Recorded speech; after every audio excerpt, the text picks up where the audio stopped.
ప్రతి నేను పుట్టి పెరగడం అనేది ఇంద్రకీలాద్రి ప్రాంతంలోనే.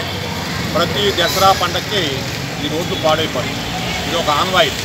నామినేషన్స్ వర్క్స్ ఇచ్చి అమ్మవారి ఫండ్స్లోంచి ప్యాచ్ వర్క్లు చేయించి, ఎందుకంటే 4 రోజులు ఉన్నట్టుగా వర్క్ స్టార్ట్ చేస్తే దీన్ని ఐడెంటిఫై చేయడం, దీని క్వాలిటీని కంట్రోల్ చేయడం అనేది ఏమీ జరగదు కదా.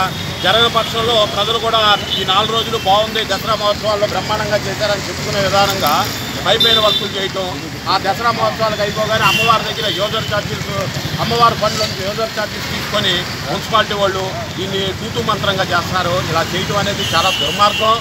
ఈ విషయంలో మా జనసేన పార్టీ ఫస్ట్ నుంచి చెప్తుంది, అమ్మవారి నిధుల్ని దోచేస్తున్నారని మా మహేష్ గారు పదే పదే పత్రికాముఖంగా కానీ యాజిటేషన్స్ రూపంలో కానీ చెప్పడం జరిగింది. దీన్ని పర్మనెంట్ సొల్యూషన్ చేయాలి. ఎలా అంటే ఈ రోడ్డుని ఎత్తు చేయటం, ఇందా చెప్పినట్టు డ్రైనేజెస్ని పూడికలు తీయాలి, అవుట్ఫాల్ డ్రైనేజీని మరామతులు చేయాలి. ఇక్కడ కొద్ది వర్షం వస్తేనే స్పోటర్స్ మునిగిపోయి మళ్ళీ వాటిని రిపేర్ చేసుకోవాల్సినంత పరిస్థితుల్లోకి ఈ ఏరియా వచ్చేసింది. అమ్మవారి నిధులు దసరా వచ్చేటప్పటికి గోతులు పూడ్చడానికి అమ్మవారి నిధులను దుర్వినియోగపరచవద్దు.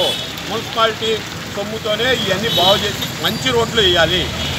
అది మా డిమాండ్. జనసేన తరఫున నిన్న కూడా మహేష్ గారు ఆ గట్టెనక ప్రాంతంలో ఇళ్లలోకి నీళ్లు వెళ్ళిపోయి మోకాళ్ళలోకి నీళ్ళల్లో ప్రజలు అవసరపడుతుంటే అక్కడికి వెళ్ళి అందరినీ పరామర్శించి 2 పంపు సెట్లు పెట్టి తోడిస్తూ ఉంటే ఎంత దయనీయ పరిస్థితిలో ఉందంటే గవర్నమెంట్, ప్రజలకి ఏమీ చెయ్యము మేమేదో ఆ 4 నవరత్నాలు రాళ్ళనే పెట్టి కొడతా ఉంటాం ప్రజలను అన్నట్టే చూస్తుంది. కానీ అక్కడ ప్రజలు ఎన్ని ఇబ్బందులు పడుతున్నారు. కొండ మీద ఉన్న నానుడికి 2-3 ఇళ్ళు పడిపోయినాయి, మోకాళ్ళలోకి నీళ్లు.